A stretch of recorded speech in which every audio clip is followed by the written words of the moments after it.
Good evening, CAFS crew. Hope you guys are really well. Welcome to you from Facebook as well as Instagram. Apologies for the delay. I can tell you my backstory. Netball training, scoff dinner, and then went on a live with our beautiful CAFS member, Kate Hempstead. So apologies for a little bit of a lateness. Hopefully you guys had a great day today and you're looking forward to the next couple of days and you're kind of getting over that hump of term 2, but also the hump of, of that midway point in the term. So tonight we're going to talk about how you as a CAFS teacher, as an educator, can support your time and wellbeing. And if you followed me before, you would know that I talk about this a lot, how you as a teacher are the number one. If you don't look after yourself, and you've heard this before, if you don't look after yourself, then things are going to start to kind of crumble. So first of all, family, obviously, family will start to kind of feel that pinch, but then, people that you're educating, the young people that you're, in the classroom are going to affect and feel that pinch as well. So tonight we are going to look at some strategies that you guys can implement in your classrooms to really protect your time and wellbeing. And I say protect your time and wellbeing. So the first one is really very straightforward. And it consists of 2 letters, and that's the word no. And if you're a people pleaser or if you're someone who is very keen, a keen bean, and that was kind of me for a long time. I still am keen, but I think, being that person who always says yes to things has made me, become burnt in certain ways. And I think, sorry guys, I'm just fixing this a little bit. That's better. It has really impacted my, my wellbeing. And look, we advocate for this, don't we? We talk about it with our kids. We try to get them to actually protect themselves, but then we don't kind of practice what we're preaching. So the first one is about saying no. And unless it's like life or death, unless it's that it's something that's a deadline, like you have to have your reports due or you have to send this note out or whatever it might be, we can actually say no to things. So those extra carnivals that we're being asked to attend, or those extra meetings that would be really great if you could be here at that meeting, but it's not actually compulsory for you to be there. They're the sort of things that I'm talking about. And I think, it's really tricky as an educator to think that, everything is important. Everything is really, it's not life or death. If it's not life or death, then you don't need to be there. So I think that's something that we need to really learn. Sorry, guys, having a few tech issues here. And that's something we need to really learn as educators, to say no and to really make sure that we are actually supporting ourselves. The other one alongside that is really being mindful of the sort of meetings that we have. And I know that, too many times in schools we have meetings for meeting's sake. And they're real time suck, aren't they? So those meetings that take forever, that that possibly our boss or our exec team, our leadership team want us to be there. Do we actually have to be there? Do you have to be representative right there and then, or is there someone else who you might be able to send to that particular meeting? So the other one that I definitely think that many of us need to kind of take on is actually asking for help. And I think many of us get to a point where we might be feeling the pinch, we might be feeling really stressed and overwhelmed, but what we're not doing is actually asking for help in the first place. We're not too proud, but we're kind of afraid to actually ask for help and to say, look, I need a bit of a hand with this particular, this particular area, of our teaching maybe, or possibly with our workload. We can actually ask for help from people. We can say, look, I'm actually struggling at this point. I need a bit of a breather, and, to say it's okay. Like, it is okay to get help. It is okay to say no. It is okay to say to people that, look, I am struggling and I need a hand with this particular task or this particular, experience or whatever it might be.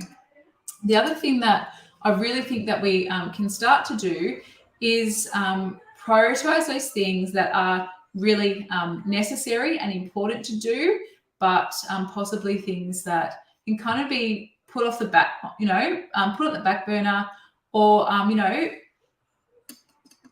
wait. It can wait. Many things can wait in education. We do have deadlines with reports, parent-teacher night, we have to attend those. We have to have marks due for HSC results, that type of thing.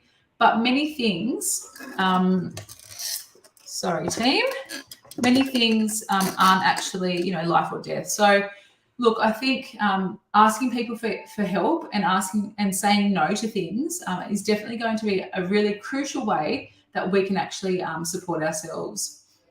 Now, I know term two is telling. Term two is one of those terms that, you know, everything's happening. You've got parent-teacher night, you've got subject selection, thinking about that. You have marking coming out of your ears and all the feedback that we need to give to our kids.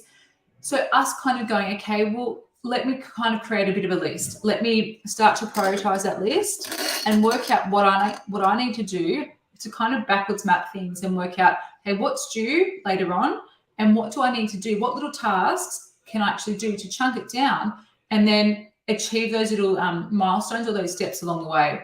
So same with our kids, with our students, we kind of say, well, you have to have, you know, that good study routine, some sort of, you know, study timetable happening. But, you know, rather than freaking out and going, I've got all this due, chunking it down and working out, you know, little small bite-sized bits along the way can really be a great way to support you. I'm having some real issues with my little gadget on Instagram. It keeps like flying down the screen. You guys are fine on Facebook, but Instagram, sorry guys, you keep kind of moving down. But look, I think, you know, I'm pretty sure at some point in all of our careers, there's been a breaking point. So let me know in the comments what that has been for you. Has there been a breaking point for you? And have you cried out for help and actually said, look, I need a bit of a break. I need to either have a bit of time out. I need, you know, a mental health day, a wellbeing day. And I'd really love for schools to have that like embedded into our teaching or into our practices, you know, a dedicated, like an RDO, I suppose. You know, people think that we have really good, you know, incentives. We get paid well. We have great holidays, but it's always on the go. You know, you come home, you've got your marking, you've got your feedback to give to the kids, you've got programming, you've got your assessments to write. It all kind of becomes a lot if we're kind of having all of this happening. So really giving yourself the time to, you know, to yourself, to really protect yourself. The other thing that I'm not sure if you listened to my podcast today about the people that you work with.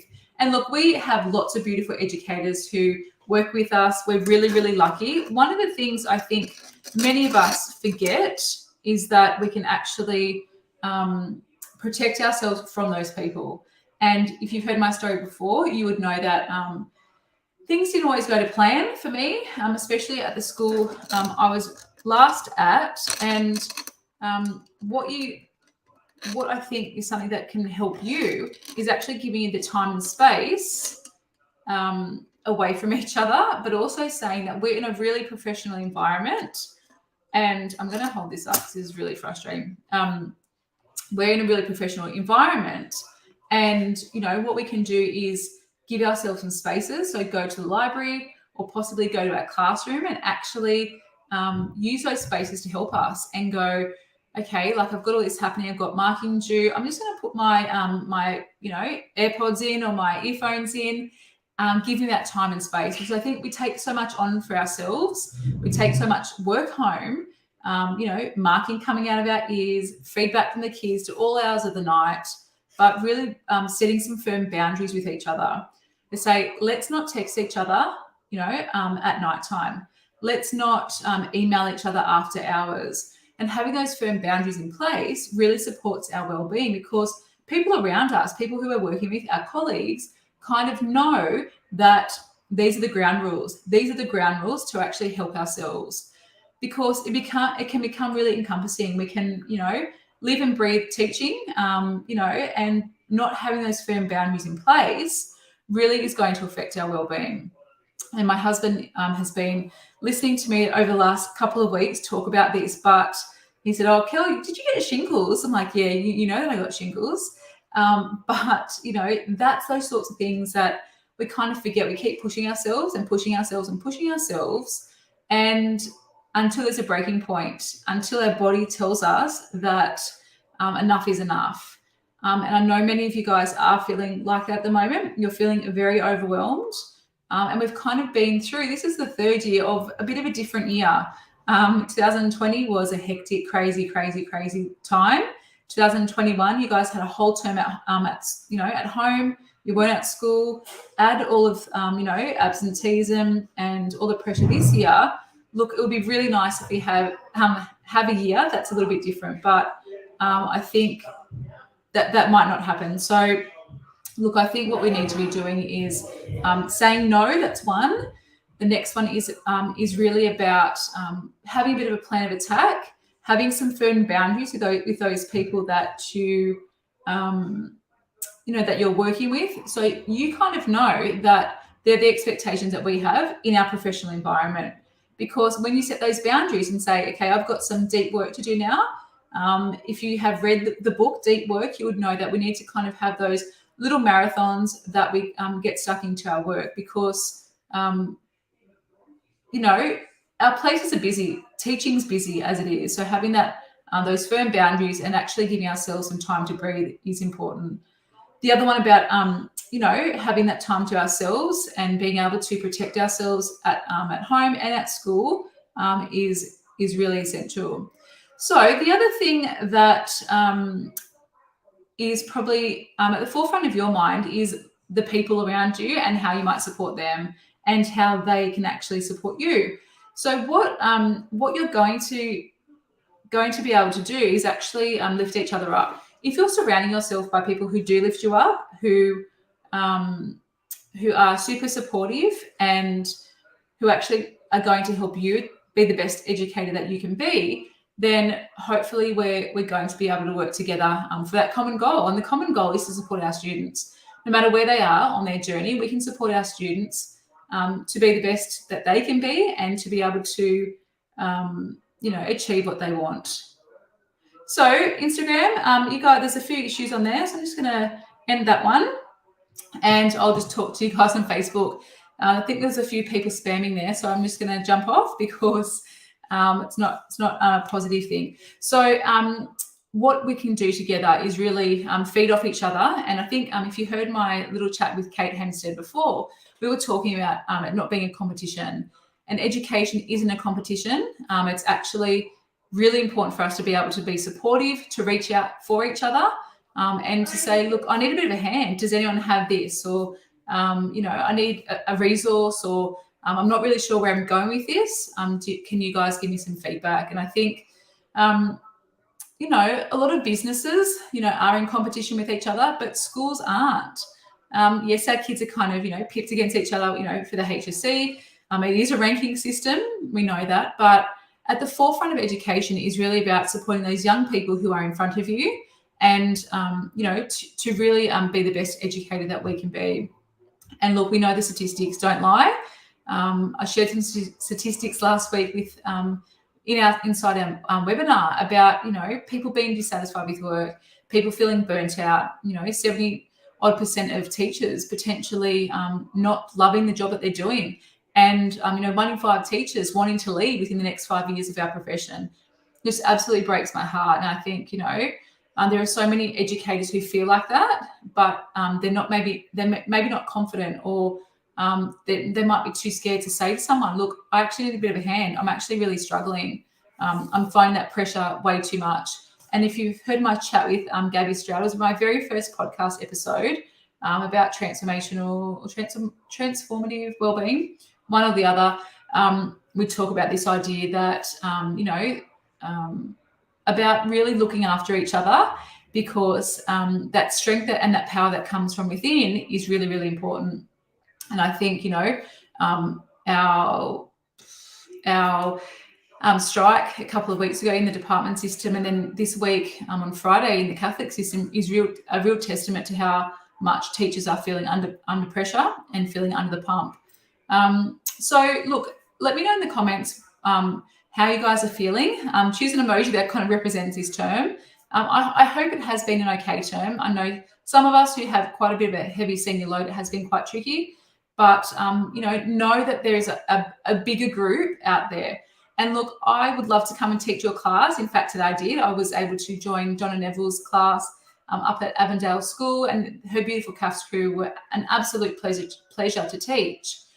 I can't do that every single day. I wish I could go all across New South Wales and zoom into your classrooms. I am there to do that.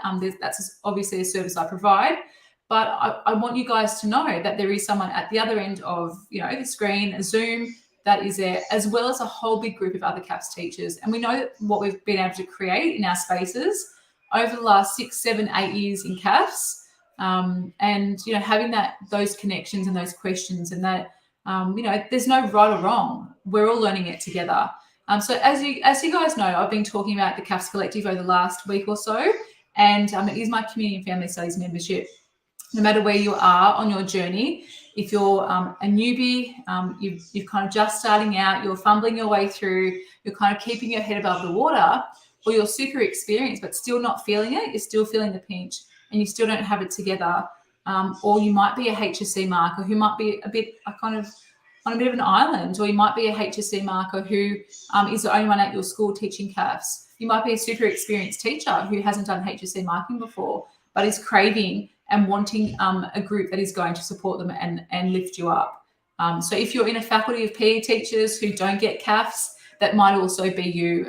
Or you might be in a really busy faculty in CAFS, and you there's a bit of competition. There's a bit of in-house competition, and that does happen as well when you have a big group of CAFS teachers working together. And PE teachers are just that competitive drive and nature, I think, of humans, but also PE teachers who love sport and all those sorts of things, that competitiveness. I want you guys to realise that there is a bigger group than just you. You can be part of that group. You can be part of a whole big group of like-minded teachers. So the CAFS Collective is my community and family studies membership. And we have 2 options this round. So mid-year intake, we're opening up to a 6-monthly membership where you can sign up and just have 6 months access for those teachers who might not know what they have next year. You might want to take your year 12s through, join us for the next 6 months, dive into everything, get involved, get as much out of it as you can.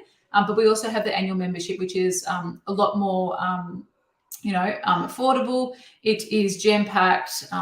It is, the best investment option that way. And you have me from now until next June to support you no matter where you are on your journey, and to be able to share and connect with you, but also for me to be able to kind of cheer you from the sideline. But you have a whole big group of other CAFS teachers, over 50 CAFS teachers in New South Wales supporting each other. So for more details, probably have seen the links, but head over to thelearnnet.com/collective. And look, I know some of you guys are feeling the pinch with professional learning. You're really over it. But I see it as more of a community. It is a community of learners rather than professional learning that's, if you like, a bum on a seat.